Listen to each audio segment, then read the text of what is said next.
श्री गणेशाय नमः।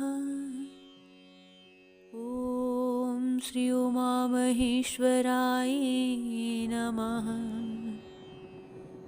ॐ श्री नर्मदेश्वर महादेवाय नमः।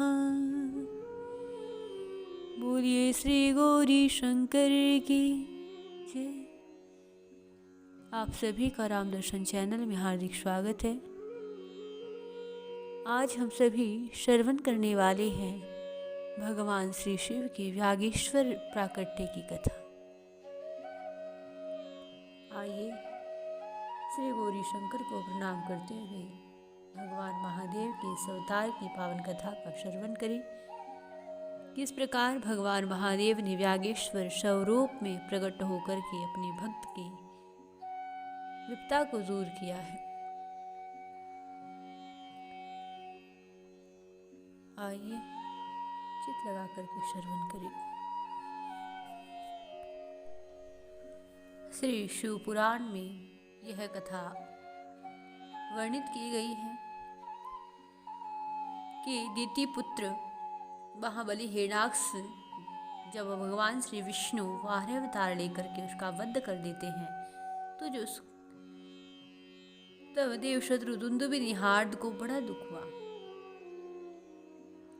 और उसने निश्चय कर लिया कि मैं भगवान श्री विष्णु श्री शंकर जी और देवताओं को जीत लूंगा। ऐसा सोच करके उसने अपने मन में निश्चय किया कि देवताओं केवल ब्राह्मण हैं, ब्राह्मण नष्ट हो जाएंगे तो यज्ञ नहीं होंगे, यज्ञ न होने पर देवता आहार न मिलने पर निर्बल हो जाएंगे, तब मैं उन पर सहज विजय प्राप्त कर लूँगा। ऐसा विचार करके वह ब्राह्मणों को मारने लगा। उसने सोचा ब्राह्मणों का प्रधान स्थान वाराणसी है। ऐसा सोच करके वह वाराणसी पहुँचा और वन में वनचर बन करके शमिधा लेते हुए, जल में जलचर बन करके स्नान करते हुए और रात में व्याघ्र बन करके सोते हुए ब्राह्मणों को खाने लगा।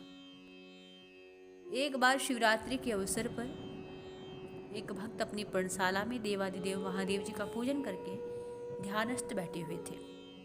अब दैत्यराज दुंदुभि निहार्द ने व्याघ्र का रूप धारण किया और उसे खा जाने का विचार किया, परंतु वह भक्त दृढ़ चित्त से श्री शिव दर्शन की लालसा से ध्यान में तल्लीन होकर के बैठा था और इसके लिए उसने पहले ही मंत्र रूपी अस्त्र का विन्यास कर लिया था।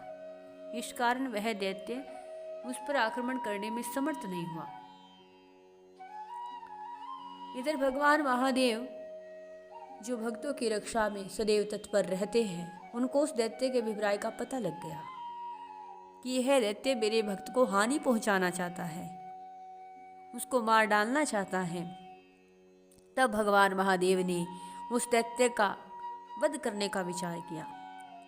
इतने में ही जो ही उस दैत्य ने व्याघ्र रूप से उस भक्त को अपना ग्रास बनाना चाहा, तो ही जगत की रक्षा में के लिए कुशल मनीष स्वरूप भक्त रक्षण में कुशल भगवान त्रिलोचन महादेव वहां प्रकट हो गए। बोलिए देवादिदेव महादेव की जय।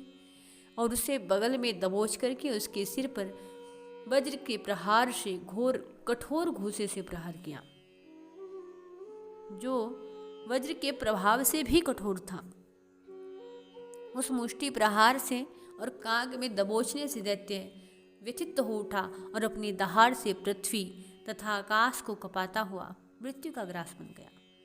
उस भयंकर शब्द को सुनकर के जो तपस्वी लोग वहां रहते थे वहां आए और जैसे उस स्थान पर पहुंचे तो वहां उन्होंने भगवान महादेव को, उस पापी को बगल में दबाए हुए देख करके सब लोग बड़े ही प्रसन्न हुए और उस दैत्य को मरा हुआ जान करके अत्यंत हर्षित होकर के भगवान श्री महादेव जी के चरणों में गिर पड़े, जय जयकार करने लगे, उनकी स्तुति करने लगे। तब भगवान महादेव ने कहा कि जो मनुष्य यहाँ आकर के श्रद्धापूर्वक मेरे स्वरूप का दर्शन करेगा, निसंदेह मैं उसके सारे उपद्रवों को नष्ट कर दूंगा। और जो मानव मेरे इस चरित्र को सुन करके और हृदय में मेरे इस लिंग का स्मरण करके संग्राम में प्रवेश करेगा, उसे अवश्य ही विजय की प्राप्ति होगी।